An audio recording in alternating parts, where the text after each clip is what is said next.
December 1939, St James's, London, the headquarters of the British Secret Service.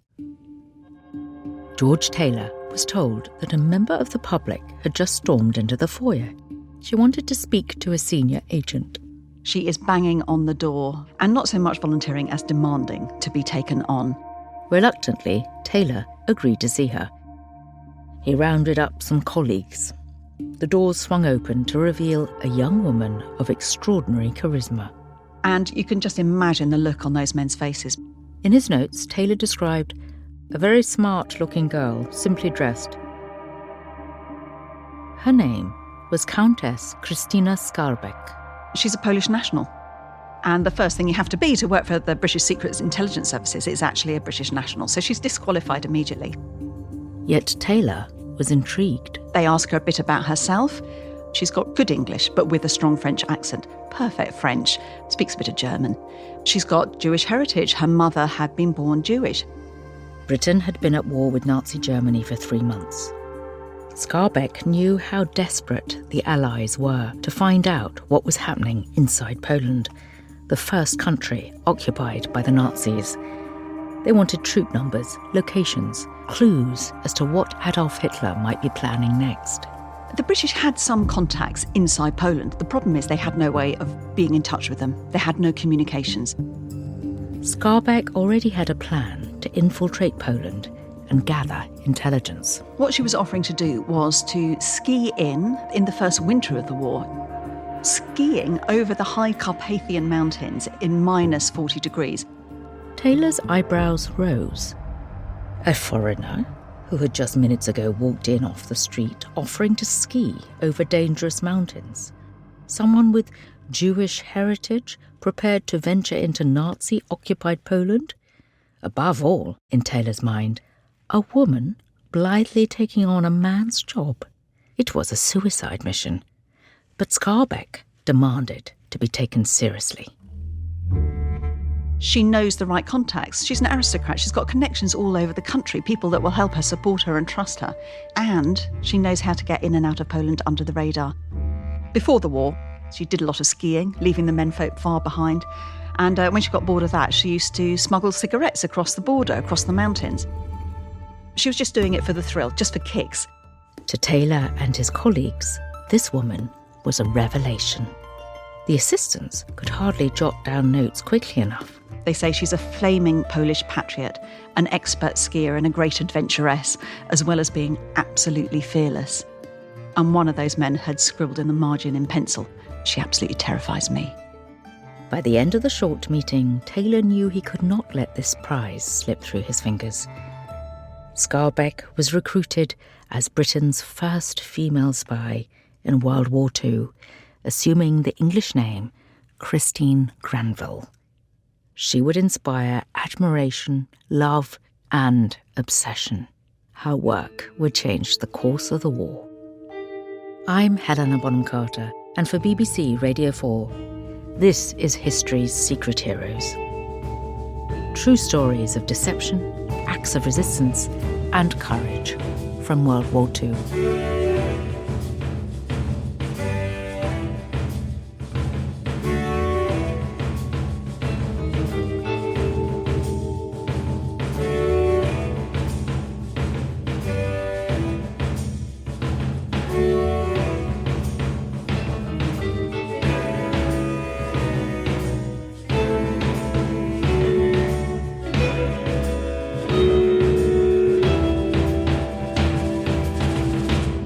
Christine Granville, the spy who skied in from the cold.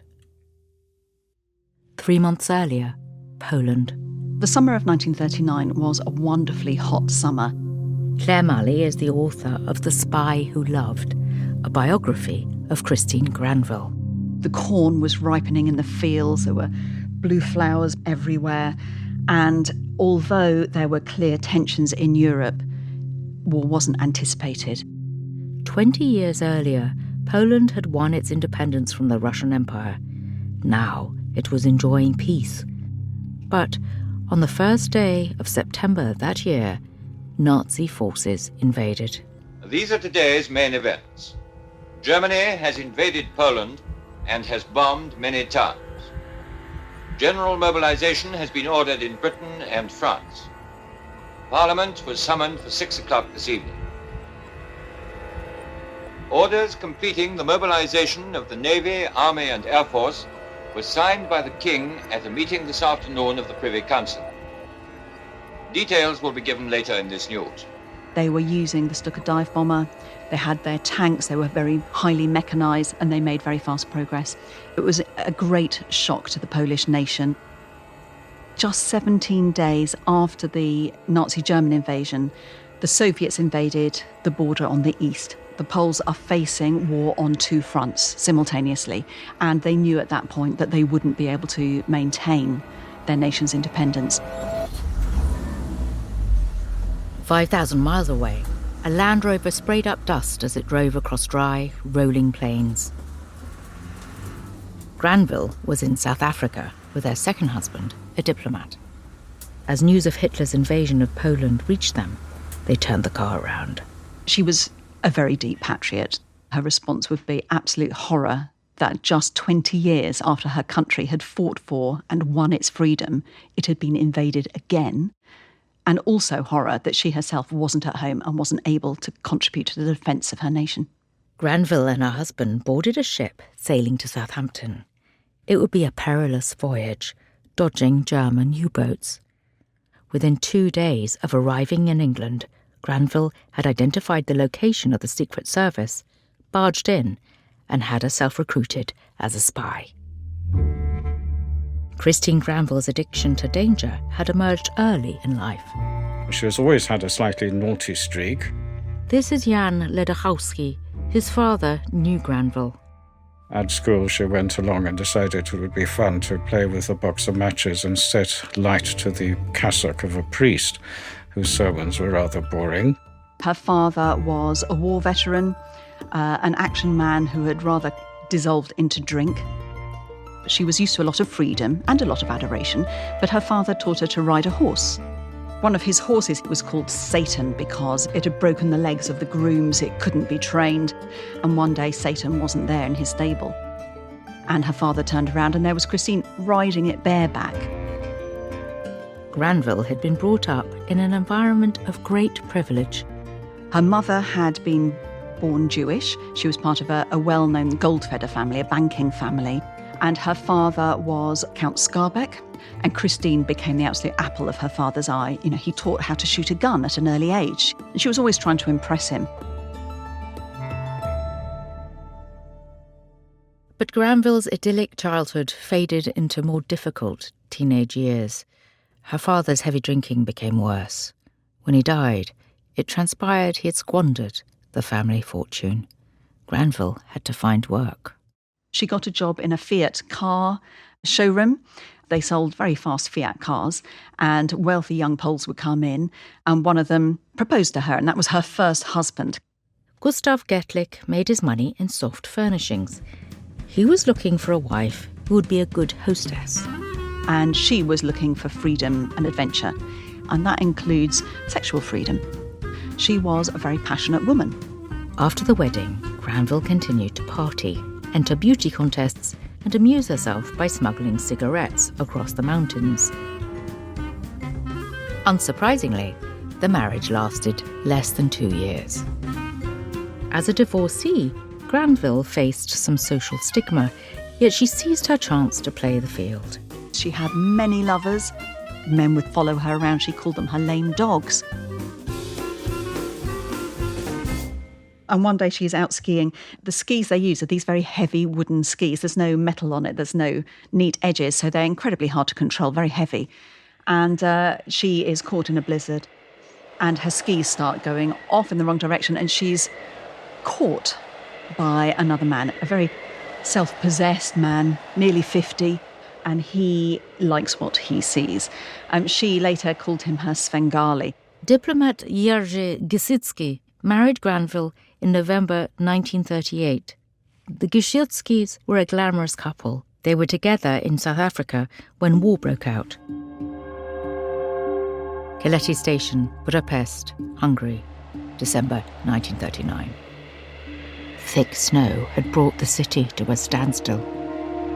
A French journalist carried her suitcase along the platform. She struggled through the drifts up the steep hill on the Buda side of the Danube, till finally she reached her apartment. Carefully, she locked the front door behind her before opening the case. Inside was British propaganda to be taken into occupied Poland. Weeks after her recruitment by British intelligence, Granville already had a new identity. She's Madame Marchand. She's meant to be a French journalist. Her French is perfect. Hungary, as yet, is a neutral country. Large numbers of journalists are convening in Budapest to report on the war. She's very quickly in contact with members of the Polish resistance. The Polish resistance was one of the largest national resistance movements in occupied Europe, ultimately involving hundreds of thousands of people. It was unlikely that its well-organised members would automatically trust an agent who reported to the British. Granville's first target was a dashing Polish lieutenant, Andrzej Kowerski. In a crowded basement of a Budapest bar, this woman approached. She had dark hair and flaming eyes, and a kind of crackling vitality seemed to emanate from her. They spent the night together, and in the morning, they were still getting to know each other. He said, what were her plans? And she said, well, I'm going to ski into Nazi-occupied territory. And he's like, absolutely not. He's not going to let this fantastic woman he's just found undertake this perilous journey. Kowerski set Granville up with a fellow Pole, Janek Maruszarz, a former Olympic skier who he hoped would help her cross the mountain safely. Maruszarz agreed to accompany Granville on what would be the toughest journey of her life. It would take 2 weeks of trekking and skiing for them to cross the Tatra Mountains, rising to 2,000 metres above sea level, on the border between Slovakia and Poland. They would face armed enemy troops, deadly blizzards, and wolves. And that first winter was particularly harsh, minus 40 degrees in the mountains, and they said it was enough to freeze the birds on the branches of the trees, which sounds quite romantic. When Christine went in, on that first occasion, she actually skied past the bodies of 2 people, a man and a woman, who'd been skiing the other way, trying to get out of occupied territory, and they hadn't been caught by a border patrol. They hadn't been shot. They had simply frozen to death. When Granville had finally crossed the range and was skiing down towards Zakopane in occupied Poland, she felt elated. A few days later, wearing new clothes and fresh lipstick, she boarded a train to Warsaw. From her seat, Granville could hear the sounds of boots and voices. A Gestapo officer entered the carriage and sat next to her. He was searching bags, but Christine Granville got in ahead of him. She asked him to carry her package, to help her avoid trouble, explaining that it was just a small package of black market tea. Had the Germans have caught her, she is part Jewish and she is a British special agent. She would have been shot. The Gestapo officer took the package, put it in his suitcase, and carried it for her all the way to Warsaw. She was incredibly quick thinking. She could talk her way in and out of situations. In the very sexist 1940s, women weren't expected to be doing this stuff. And Nazi Germany, certainly early on, never conceived that the women were, carrying messages hidden inside their gloves or under potatoes in their bags, or the women chatting to them in bars and cafes could have an ulterior motive. Warsaw had been devastated by Nazi bombing 3 months earlier and was now occupied by the Nazis. The city's Jewish population, including Granville's own mother, were in great danger. In the streets of Warsaw, Granville saw Jews harassed, beaten, and even shot. Granville began 2 months of building a network, delivering propaganda, and working out the German military structures and troop numbers. She'd have been talking to probably largely other women about how many loaves of bread are you delivering to the barracks? Who's washing those uniforms and doing the mending? The women who are entertaining them in the bars and the cafes. All of these people would have provided that kind of intelligence information that she would have then brought back out. Granville made 3 successful trips into Poland along these lines. Then, in November 1940, she set out on a special mission. She's being sent in to get a very specific microfilm. The microfilm contained information on Nazi military installations in Poland, aerodromes and factories, as well as plans for new torpedoes and U-boats. Many Poles had risked their lives to collect this vital information. By this point, the situation in Poland was desperate. People were facing serious food shortages. And she's travelling in with another courier for the Polish resistance, Count Włodzimierz Ledachowski. Ledachowski became another of Christine's lovers. My father's life overlapped with Christine's life for 2 months. But he was specially told that they have to keep the relationship secret because, well, she had a husband, remember, right? And she was working for the British and he was working for the Polish. And so they shouldn't have any sort of complications and they should keep the secret. Jan Ledachowski's father, like so many men before, fell hopelessly in love with Granville. Before they set off across the mountains, Count Ledachowski gave his lover a special gift. He bought her some glass beads as a present and other bits of jewellery, which she was very appreciative of. When they arrived in Warsaw, Granville collected the roll of microfilm from her contacts in the Polish resistance. It was small enough that she could hide it inside her gloves. Before Granville and Ledachowski left for Hungary, Granville paid a final visit to her mother in Warsaw. She tried to persuade her to leave Poland. Despite all the risks, though, and the fact that Jews in Warsaw were then being forced into a ghetto, her mother would not go. Granville had no choice but to leave her behind. A year later, at the beginning of 1942, her mother would be rounded up along with other civilians and taken to Pawiak prison. She would never be seen again. Now, though, Granville had to set off for the mountains with Ledachowski. It's very hard territory to go through, torrential rain, and she develops a fever. And she suggests they follow the branch line of a railway. But she kept saying, "Oh, I've hurt my leg." And their orders were not to use trains, not to go to railway stations, not to go anywhere where the Gestapo were.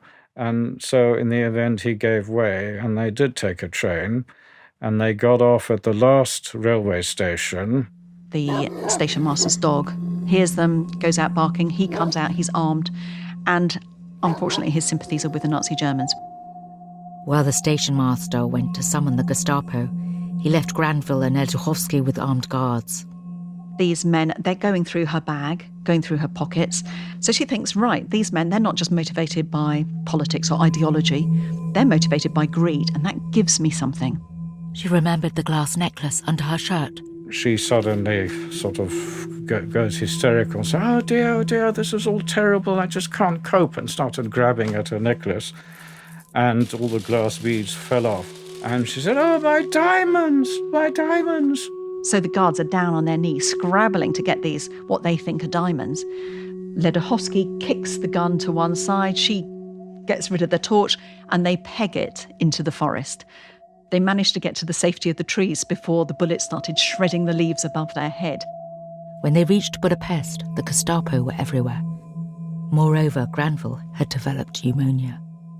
Feverish and too weak to stand, she called on her old flame, Lieutenant Andrzej Kowerski, but as they caught up... On the second night, there is a banging on the door. And within moments, the door has been forced open and some German officers march in. Kowerski and Granville were taken to the police station, where they were interrogated and beaten in separate cells. Though she was desperately weak, Granville thought fast. She decides to make a virtue of her apparent weakness, which is her hacking cough and her temperature. She bites her own tongue, and not a little, but repeatedly and hard until her mouth fills with blood. And then when she coughs during the interrogation, it looks as though she's coughing up blood. The main symptom of tuberculosis, for which in 1941 there was no cure. The disease was highly contagious and a death sentence. And so the Germans throw her out. And rightly believing that Andrew was her lover, they throw him out as well. As they stumbled down the street, Granville and Kowarsky knew they were being followed. When they reached their flat, they quickly realised the phone was tapped too. Kowarsky had a car hidden in a nearby greenhouse and drove out of the country. By now, though, Granville's face was known to the Nazis. It was too risky for her to travel in the open. She was smuggled out in the boot of the British ambassador's car. The microfilm was still safe inside her gloves. When the new Prime Minister, Winston Churchill, received the information from this microfilm, he was stunned. What it showed was the massing of tanks and troops on what was then the German side of the German-Soviet wartime border. The file suggested the Germans were planning an invasion of the Soviet Union. Few at the time thought this feasible. Along with other sources, Granville's intelligence led Churchill to make contact with Stalin, giving him advance notice of the major turning point of the war. This is the BBC Home, Forces and Overseas programme. Listeners at home and all over the world are now to hear the Prime Minister of Great Britain. Ladies and gentlemen, Mr. Churchill. A few months later, in June 1941, Germany invaded the Soviet Union in a move codenamed Operation Barbarossa. At 4 o'clock this morning, Hitler attacked and invaded Russia. All his usual formalities of perfidy were observed with scrupulous technique. The Soviet Union joined the Allies to fight Germany. After the war, there was going to be a film about Christine's life, and this actress, English actress called Sarah Oliver, was going to play her. And she is Winston Churchill's daughter. And she was asked in an interview, why do you so want to play Christine? And she said, because in 1941, my father said she was his favourite spy. It was too dangerous for Granville to keep going back to Poland. Instead, she was deployed by Special Operations Executive in Cairo, Egypt. By July 1944, though, with the tide of the war turning, she was ready to serve in occupied France. The Allied forces are already coming in the north of the country. She's parachuted into the south of the country to prepare for D-Day in the south, to push back the Germans into Germany and back towards Berlin. Granville parachuted in with colleagues from the Special Operations Executive. Her photograph was being circulated by the Gestapo, with a reward offered for the arrest of this notorious spy. Granville's mission was to disrupt German movements and communications, support sabotage operations, and prepare the ground for the arrival of troops. But while she's out there, she also undertakes some self-appointed missions that she knows will be of huge value. She hoped to make the first contact between the French resistance and the Italian partisans on the other side of the Alps. So she's in the mountains. She's actually dressed as a local with sandals and a skirt and a headscarf. Granville walked past a German garrison. And she realises that a number of the German soldiers at that garrison are either Polish, working under duress, serving under duress, or have Polish heritage.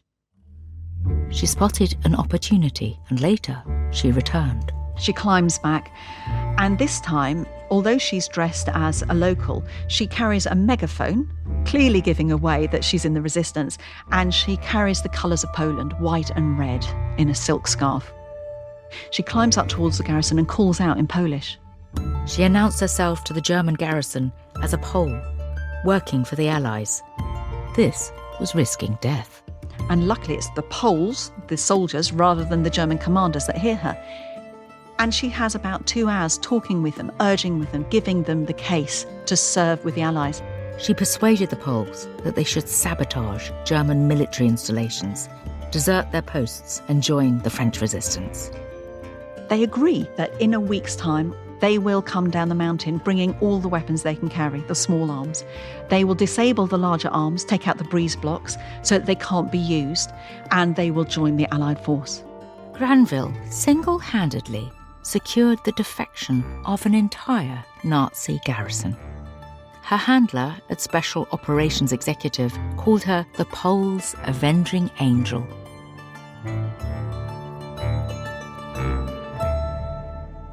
Granville risked her life again and again for Poland's freedom. After the war, though, Poland was not free. It remained under Soviet control. The Soviets would not welcome a former spy, even one who worked for the Allied cause. Instead, then, she went to London. She was single again, alone, and hard up for money. She takes various different jobs. She's a hat check girl at Harrods. She works as a waitress in various places. And eventually she ends up becoming a bathroom stewardess, cleaning the toilets on a passenger ship. One day, the captain of the ship asked if any of the crew who were veterans wanted to wear their medals on board. A number of servicemen, of course, have got the war medal, but she has got this array of ribbons that any general would be proud of because she served in 3 theatres of the war. She's got the Army Medal, she's got the OBE, the Croix de Guerre, and the George Medal. And people don't believe her. In 1956, Ian Fleming wrote what would be the first of his James Bond novels, Casino Royale. It was thought by some that he had modelled Bond's beloved, dangerous Vesper Lynd on Christine Granville. By the time the book was published, though, Granville was dead. Her brilliant life was cut horribly short in 1952. In the hallway of a London hotel, a man who'd been stalking her ambushed her and stabbed her to death. He was apprehended and would later hang for her murder. Decades later, Christine Granville would be celebrated as a war hero like no other. In 2020, a blue plaque commemorating her was unveiled at 1 Lexham Gardens, London, her address for the last 3 years of her life. She was so quick-witted, so imaginative. She was brilliantly skilled with a knife and a rope and her bare hands, but the tool that really distinguishes her was her intelligence. Next time on History's Secret Heroes, a group of Native American soldiers use their language to devise a secret code for the Allies. Can the Navajo Code help win one of the fiercest battles of the war? There's a common thread that I've heard Comanches and Navajos and other groups say over the years: our language was our weapon. The Unbreakable Navajo Code.